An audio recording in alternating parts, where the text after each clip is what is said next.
Aqui é a Vitória Mineblocks e o vídeo de hoje não é nem um pouco feliz, tá? Infelizmente. Tem acontecido uma coisa na minha vida muito injusta e que eu preciso falar com vocês porque eu tô sendo silenciada. Primeiramente, eu tô sozinha nesse quarto aqui, tá? Tô sozinha. O que tá acontecendo? Meu pai veio pra justiça e começou a dizer que minha mãe está me maltratando, que ela tá me fazendo cárcere privado, fazendo um monte de coisa, que é crime, é óbvio. E estão do lado dele, dos órgãos públicos. Ministério Público, Conselho Tutelar, inclusive. Eu tô quase indo pra um abrigo por conta de denúncias falsas do meu pai. O meu pai cometeu violência doméstica contra minha mãe. E isso foi 1% das coisas que ele já fez. E comigo também, ele já cometeu diversos abusos. Quando eu tinha 11 anos de idade, meu pai me colocou sem roupa na frente dele. E eu já tinha corpo, já tinha seios. E ele me colocou pelado na frente dele, com 11 anos de idade, tá? E ele me obrigou a ficar sem roupa na frente dele. E eu tentava tampar, porque eu tava me sentindo extremamente desconfortável e mal. Eu tava chorando pedindo pra ele, eu tava implorando pra ele deixar eu investir e deixar eu me tampar. E ele começou a deitar dizendo que não era pra mim tampar e que era pra mim soltar a mão. Uma criança de 11 anos de idade. E isso foi pouco perto do que ele já fez. Eu cresci vendo meu pai tentando matar minha mãe. Eu cresci vendo meu pai maltratar minha mãe. E eu te perguntar por que sua mãe demorou 12 anos pra se separar do seu pai. Porque ele ameaçava matar os meus avós, que são os pais da minha mãe. Muita coisa aconteceu. Enquanto a minha mãe trabalhava, ele ficava trazendo um monte de pessoas pra dentro de casa. Eu ficava sozinha com ele e ele trazia os amigos dele pra dentro de casa, com uma criança, menina dentro de casa.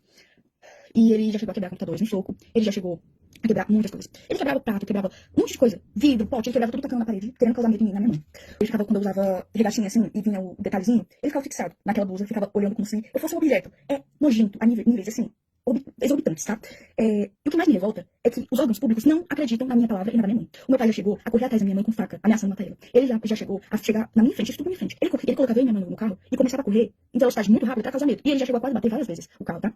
Então, assim, ele tá denunciando a minha mãe, dizendo que ela tá me maltratando, que ela é uma péssima pessoa, uma péssima mãe. Sendo que tudo que ele tá denunciando a minha mãe é coisas que ele fez. Porque ele cometeu os crimes. Ele que me abusou. Ele que me colocava contra a minha mãe, tá? Ele falava que a minha mãe não gostava de mim. Ele falava pra mim que a minha mãe, ela não se importava comigo. Sendo que a minha mãe morreria por mim, tá bom? A minha mãe faria de tudo e ela faz de tudo por mim. Porque desde que eles se separaram, muita coisa aconteceu. Eu entrei em crises que eu tive que ser internada em hospitais psiquiátricos, tá? Eu tive que ser internada em clínicas porque eu tava tentando contar a minha própria vida. Eu tive ideações suicidas por causa que meu pai falava assim pra minha mãe: eu vou te enlouquecer até você se matar. Como eu disse, eu tive muitas crises. Pô, de todos os traumas que ele me deixou, eu não tinha como eu não agir diferente. Me desculpa, mas eu não conseguiria muita crise. Eu tenho crise de pânico, eu não consigo sair de casa, eu não consigo ir pra escola porque a gente tem medida protetiva contra ele e ele infringiu elas. Ele veio aqui em casa, ele tá de tornozeleira eletrônica, mas ele passa na frente da minha casa. E a justiça não age. Ninguém tá acreditando no meu lado. Eu fui ouvida uma vez. E nessa vez, ainda banalizaram o que eu passei. Banalizaram os abusos, banalizaram tudo que ele fez. Agiram como se eu estivesse mentindo, agiram como se eu estivesse inventando aquilo tudo, porque ele manipulou todo mundo. Entendeu? É isso que ele é. Manipulador em níveis extremos. Ele tem áudios prometendo acabar com a vida da minha mãe. E a justiça não leva isso em conta. Eu tive crises de ficar completamente fora de mim. Eu completamente assim, em pânico. E mesmo assim,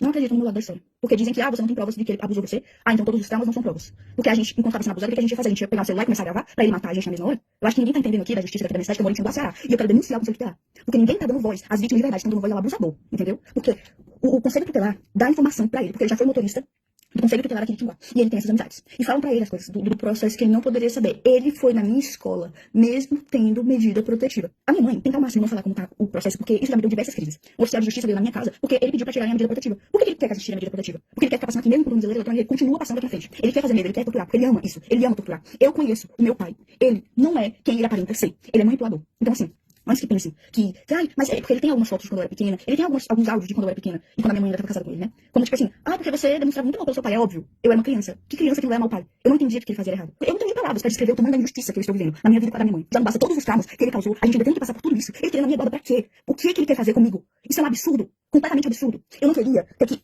transformar o meu canal, infelizmente ter que falar sobre isso no meu canal, mas é a única forma, porque a justiça não está sendo feita. E se não querem me ouvir, eu vou fazer com que eu seja ouvida, entendeu? Então assim, saiba, Conselho Tutelar e Ministério Público, que o que vocês estão fazendo é um absurdo. Vocês não estão acreditando na versão da vítima. Vocês estão preferindo escutar um abusador. Isso é um absurdo. Eu não tenho nem palavras para descrever o tamanho do choque que eu tenho, tá? Tudo que ele tá denunciando, o cárcere privado, a maus tratos, era tudo isso que ele fazia. Era exatamente isso que ele cometia. Ele proibiu eu e minha mãe a gente sair de casa. A gente não podia sair de casa. E se saísse, ele surtava e quebrava as coisas. Tô cansada de ter que viver com medo.